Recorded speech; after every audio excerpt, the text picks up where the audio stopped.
नमस्कार मंडळी, ठरलं तर मग या मालिकेच्या आजच्या भागात आज आपण बघणार आहोत. प्रिया अर्जुन सोबत बोलत असते. अर्जुनला ती म्हणत असते की अर्जुन, तुला त्या सायलीचा इतका पुळका काय येतोय रे? म्हणजे तू रडत काय होता, तिला उचलून धावत हॉस्पिटलमध्ये काय घेऊन गेलास? एवढंच नाही तर मामीच्या सांगण्यावरून सायलीला हॉस्पिटलमध्ये शुद्ध येत नव्हती म्हणून तू हॉस्पिटल डोक्यावर घेतलंस. हे सगळं असं का आहे अर्जुन? म्हणजे नाही, तू असं वागतोयस की जणू काही तुझं सायलीवर खूपच जास्त प्रेम आहे. मग अर्जुन आता मनात विचार करू लागतो की अरे बापरे, मी तर प्रेमाचं नाटक करायचं होतं ही गोष्ट विसरूनच गेलो आणि आता प्रियाने नेमका तो मुद्दा उचलून धरला. मला पुन्हा सायलीवर माझं प्रेम नाही आहे असं नाटक करावं लागेल. आणि मग तो प्रियाला म्हणत असतो की अगं असं काही नाही आहे, मी ना फक्त माणुसकी म्हणून तिला हॉस्पिटलमध्ये घेऊन गेलो.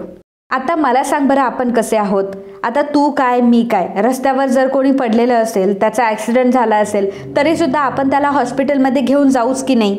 आणि जरा तू या गोष्टीचा तरी विचार कर की मी जर सायलीला हॉस्पिटलमध्ये घेऊन गेलो नसतो किंवा मग मी अपसेट आहे असं सगळ्यांना दाखवलं नसतं तर पूर्ण आजीला, मम्माला, डॅडाला डाऊट नसता आला का?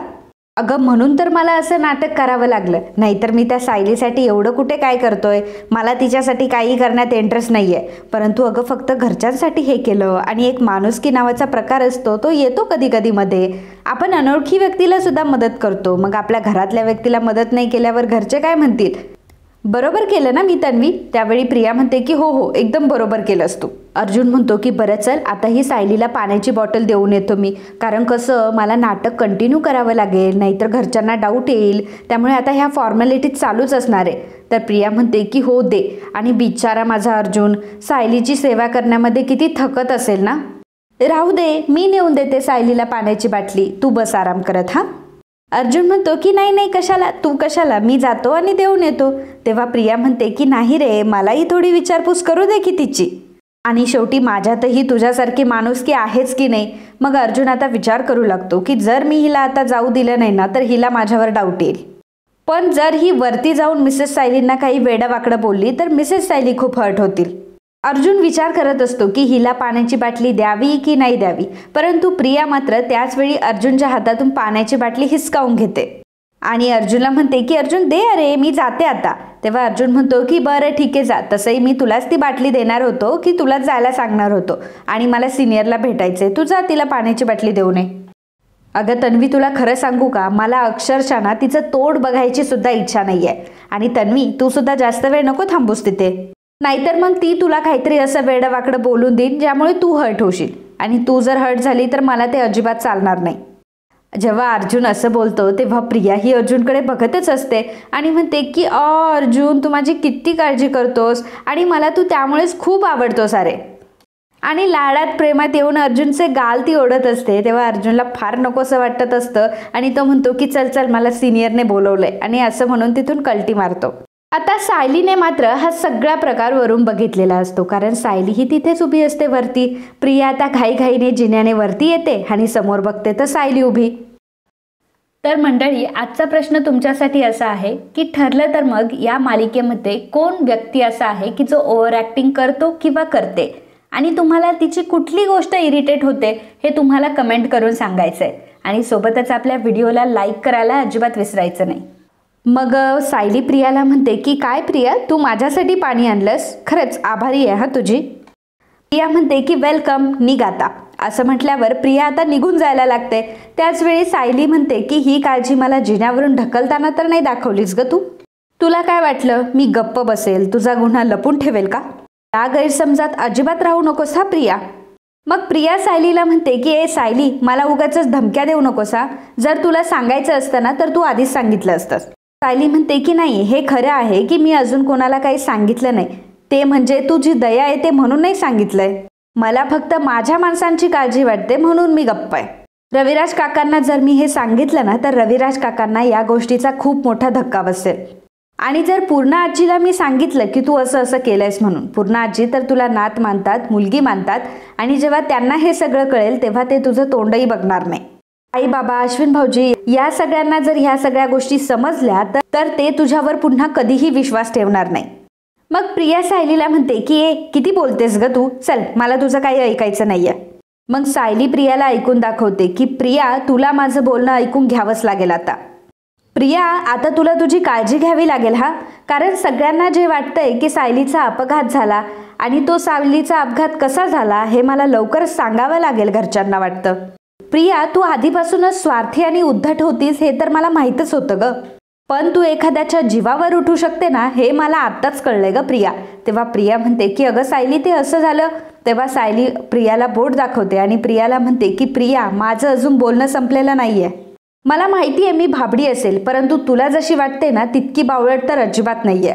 असं म्हणून प्रियाच्या पुढे पुढे ती जात असते. तशी प्रिया मागे मागे सरकत असते. प्रियाला ती म्हणत असते की काय झालं ना, तुझ्या बाबतीत मी खूपच समजूतदारपणा दाखवला आणि तीच माझी सगळ्यात मोठी चूक झाली आहे. तुला प्रेमाची आणि मायेची भाषा तर नाही कळत ना, परंतु आता मात्र मी तुझ्याशी अशा भाषेत बोलणार आहे की जी भाषा तुला समजते. असं म्हणून सायली आता प्रियाला जिन्यावरनं जोराचा धक्का देते आणि सोबतच तिचा हातही पकडते. आता प्रियाची अशी अवस्था झालेली असते की जर का बाबा सायलीने प्रियाचा हात सोडला तर प्रिया मात्र जिन्यावरनं आता खाली पडणार असते आणि प्रिया स्वतःही तिचा बचाव करू शकत नसते, कारण ती जर स्वतःचा बचाव करायला गेली तर सायली प्रियाचा हात सोडून देईल. प्रिया आता प्रचंड घाबरलेली असते. प्रिया सायलीला म्हणत असते की सायली, अगं माझा हात सोडू नको नाहीतर मी पडेल. तेव्हा सायली म्हणत असते की बघ ना एकदा जिन्यावरून खाली घरंगळत जाताना कसं वाटतं ते. तूही अनुभव घे ना ह्या गोष्टीचा की जेव्हा जिन्यावरून आपण घरंगळत जातो तेव्हा सगळी माणसं ही घरंगळताना दिसतात म्हणून. माहितीये का तुला, आपलं प्रेम आपल्या नजरेसमोरून जातं. माहितीये का तुला, जिन्यावरनं खाली पडताना काय वेदना होतात, किती वेदना होतात. जरा अनुभव घे या गोष्टीचा. आता मात्र प्रिया, तुला जिन्यावरनं खाली पडावंच लागेल आणि मला ज्या काही वेदना झाल्या ना त्या तुला स्वतः अनुभवा लागतील. तेव्हा प्रिया म्हणत असते की सायली प्लीज असं करू नकोस, मला सोड सायली, मला सोड सायली. परंतु सायली मात्र काही ऐकत नसते. ती प्रियाला जोराचा एक धक्का देते आणि पुन्हा तिला वरती घेते. तेव्हा कुठेतरी प्रियाच्या जीवात जीव आलेला असतो आणि मग सायली आता प्रियाला म्हणते, प्रिया हाच फरक आहे तुझ्यात आणि माझ्यात. मी तुझ्या पातळीला येऊन कधीच राहू शकत नाही. कितीही माझी इच्छा झाली ना तुला बोलायची तरी सुद्धा मी बोलू शकत नाही. जा, माफ केलंय तुला मी आणि आता या क्षणी मी तुला माफ केलंय ना, हीच तुझी शिक्षा आहे. पण मला कुठल्याही क्षणी हे सांगण्याची इच्छा नक्कीच होऊ शकते की हा अपघात अजिबात नव्हता. सायलीचं ते डेंजर रूप बघून आता मात्र प्रिया खूप घाबरलेली असते आणि प्रियाच्या अंगावर तर काटाच आलेला असतो. तर इकडे अर्जुन आणि रविराज दोघंजण बोलत असतात. अर्जुनने रविराजला सांगितलेलं असतं की प्रतिमा आत्यावर हल्ला झाला होता. हे ऐकून रविराजला तर मोठा धक्का बसतो आणि रविराज अर्जुनला म्हणतो की काय काय प्रतिमावर हल्ला झाला होता. अरे आम्हाला तर असं वाटलं की प्रतिमा तुला भेटली आणि सायलीला बघण्यासाठी तू तिला घेऊन गेलास. अरे अर्जुन, एवढी मोठी गोष्ट तू आम्हाला का नाही सांगितली. तेव्हा अर्जुन म्हणतो की कसं सांगणार होतो सिनियर, तिथे पूर्ण आजी, मम्मा, डॅड आणि सायली सुद्धा होती. आता ही जर गोष्ट मी सगळ्यांपुढे सांगितली असती तर त्यांनी उगाचच टेन्शन घेतलं असतं, त्यामुळे मी कोणाला काही सांगितलं नाही. तेव्हा रविराज म्हणतो की हो बरोबर केलंस तू, परंतु अरे हे सगळं किती डेंजर आहे. अर्जुन, आता आपल्याला पोलीस कंप्लेंट ही करावीच लागेल. तेव्हा अर्जुन म्हणतो की सिनियर, मी ऑलरेडी पोलीस कंप्लेंट केली आहे, त्याची काळजी नको करूस. तर रविराज म्हणत असतो की नाही अर्जुन, हे फार भयानक आहे. असं कोण आहे की जे प्रतिमाच्या जीवावर उठलं असेल. आपल्याला याचा शोध हा घेतलाच पाहिजे.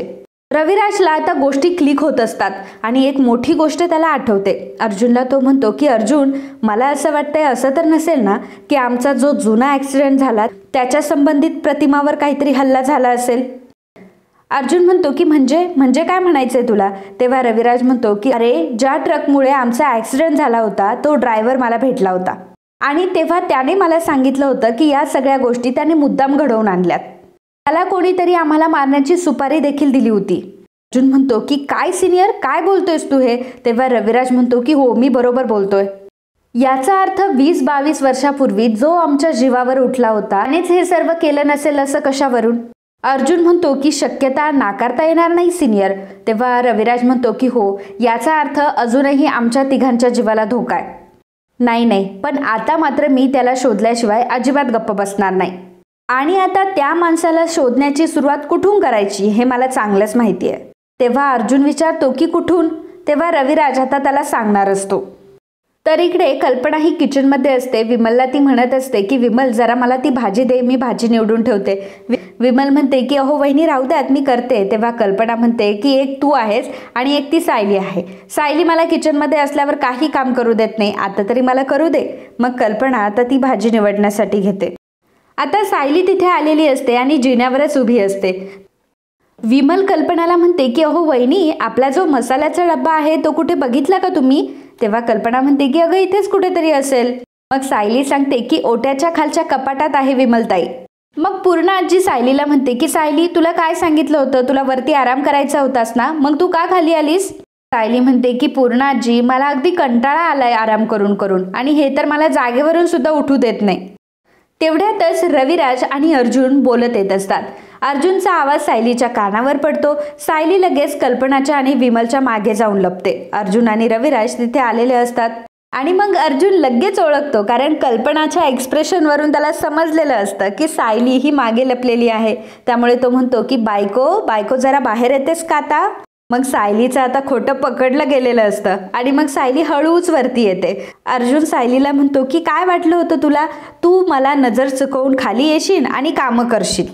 तेव्हा सायली म्हणते की नाही, मी काम करायला नव्हते आले, फक्त काही मदत लागते की काय एवढं बघायला आले होते फक्त. त्याच वेळी प्रियाही तिथे आलेली असते. मग रविराज सायलीला म्हणतो की सायली, खरं तर मलाच तुझी मदत हवी आहे. म्हणजे एक अशी गोष्ट आहे की त्यामध्ये मला फक्त तूच मदत करू शकतेस. करशील का तू मला मदत? तेव्हा सायली म्हणते की हो रविराज काका, तुम्ही मला फक्त सांगा, मी लगेच करते. तेव्हा रविराज सायलीला म्हणतो की एक काम करशील, प्रतिमाला जरा बोलावून आणशील इकडे? मला जरा प्रतिमाला काही प्रश्न विचारायचेत. तेव्हा पूर्ण आजी विचारते की रविराज, असं काय झालंय? प्रतिमाला असं अचानक बोलवताय? मग रविराज म्हणतो की नाही, प्रतिमा येऊ दे, मग जे काही होईल ते सगळ्यांच्या समोरच होईल. आता मात्र प्रिया घाबरलेली असते. नक्की रविराजला काय बोलायचंय हे तिला माहीत नसतं आणि प्रतिमाला का सगळ्यांसमोर बोलवताय हेही तिला कळत नसतं. मग सायली रविराजला म्हणते की बरं थांबा, मी घेऊन येते प्रतिमा आत्याला. आता प्रतिमा आत्याला आणण्यासाठी सायली तिथून निघून गेलेली असते. प्रताप हा रविराजला म्हणत असतो की रविराज, अरे एक गोष्ट लक्षात घे बर का, एकतर प्रतिमा आधी आपल्या घरात नीट वावरत नव्हती, आता ती वावरायला लागलीये. उगाच तू असे काहीतरी प्रश्न तिला विचारशील आणि मग नंतर पुन्हा ती आपल्या घरामध्ये वावरणारही नाही. मग रविराज प्रतापला म्हणतो की अरे, ती अपसेट होऊ नये म्हणून तर सगळ्यांसमोर मी तिला प्रश्न विचारणार आहे, नाहीतर मग अर्जुन विचारेल, ठीक आहे? तर प्रिया घाबरलेली असते आणि मनात म्हणत असते की कुठले प्रश्न विचारणार आहे ते तरी सांग. अरे बाबा, तू टेन्शन का देतोयस? ह्याला माझ्याबद्दल तर काही कळलं नाही ना. आता प्रियाला फार भीती वाटायला लागते. त्याच वेळी सायली ही प्रतिमाला घेऊन तिथे आलेली असते. रविराज प्रतिमाला म्हणतो की अगं प्रतिमा ये ना, तर प्रतिमा थोडीशी घाबरतच असते. मग अर्जुन हा प्रतिमा आत्याला म्हणतो की प्रतिमा आत्या ये, तू इथे बस बरं सोफ्यावर, सायली आहे ना तुझ्यासोबत, सायली तुझ्यासोबतच बसेल. मग सायली आता प्रतिमा आत्याला घेऊन सोफ्यावर बसते. कोणालाच काहीही कल्पना नसते की आता प्रतिमाला नक्की काय विचारलं जाणार आहे. तर अर्जुन प्रतिमाला म्हणतो की प्रतिमा आत्या, सायलीला भेटण्यासाठी तू बाहेर पडली होतीस ना, पण तुला हे सांगितलं कोणी की सायली हॉस्पिटलमध्ये आहे म्हणून? म्हणजे मला सांग की तुला कोणी बोलताना ऐकलं की तुला अस्मिताने काही सांगितलं? अस्मिता म्हणते की हे अर्जुन, उगाच आरोप नको करूस हा माझ्यावर, मी कोणाला काही सांगितलेलं नाहीये. प्रतिमा आता थोडी घाबरलेली असते, परंतु त्यापेक्षाही जास्त घाबरलेली असते प्रिया. आता जर प्रतिमाने प्रियाचं नाव घेतलं तर प्रियाचं आता काय होणार काय नाही, प्रियाला खूप टेन्शन आलेलं असतं. तर अर्जुन म्हणत असतो की प्रतिमा आत्या, अगं तू बिनधास्त सांग की कोणी सांगितलं होतं तुला? तर सायली सुद्धा आता प्रतिमाला आधार देत असते आणि प्रतिमाला विचारत असते की प्रतिमा आत्या, अगं सांग ना, कोणी सांगितलं होतं तुला? प्रतिमा आत्या, तुम्ही घाबरू अजिबात नका. हे तुम्हाला असं प्रश्न विचारताय ना, तर त्यामागे नक्कीच काहीतरी कारण आहे. सांगा ना, तुम्हाला कोणी सांगितलं की मी कुठे आहे म्हणून? मग आता प्रतिमा ही घरातल्या सगळ्यांकडे बघू लागते. प्रिया मात्र खूप घाबरलेली असते. मग प्रतिमाला तो क्षण आठवत असतो की प्रियाने तिला सांगितलेलं असतं की अगं तुला माहीत नाही का, ती सायली जिन्यावरनं खाली पडली आहे, ती जगते की मेली आहे काही माहीत नाही. मग प्रतिमा आता प्रियाकडे बोट दाखवते. सगळेजण आता प्रियाकडे बघू लागतात. प्रियाचा चेहरा मात्र अगदी बघण्यासारखा झालेला असतो. आजी तर खूप चिडते आणि प्रियाला म्हणते की प्रिया, तू सांगितलंस प्रतिमाला हे सगळं? पूर्णाजी ही प्रियावर ओरडत असते. त्यामुळे अर्जुन आता पूर्णाजीला म्हणतो की पूर्णाजी रिलॅक्स, आणि मग तो प्रतिमा आत्याला म्हणतो की प्रतिमा आत्या, आता तू तुझ्या रूममध्ये जाऊ शकतेस. अर्जुनने हे मुद्दाम केलेलं असतं, कारण अर्जुनला प्रतिमा आत्याला कुठलाही त्रास होऊ द्यायचा नसतो. आणि प्रतिमा आत्या जेव्हा तिच्या रूममध्ये जाते, मग पूर्णाजी आता प्रियाला चांगलंच पट्ट्यात घेते. प्रियाला ती म्हणते की तन्वी, आत्ताच्या आत्ता तू पुढे. अगं तन्वी, तू सांगितलंस हे सगळं? अगं तुला एकदाही मनात विचार आला नाही की हे सगळं कळल्यानंतर तुझ्या आईला काय वाटेल? अगं तुझ्यामुळे प्रतिमा न सांगता घराबाहेर पडली आज. अगं तू आम्हाला तर काही सांगितलं नाही, परंतु नको तिथे तोंड उघडलंयस. सायली म्हणते की काय, प्रतिमा आत्या कोणालाही न सांगता घरातून निघून गेल्या होत्या?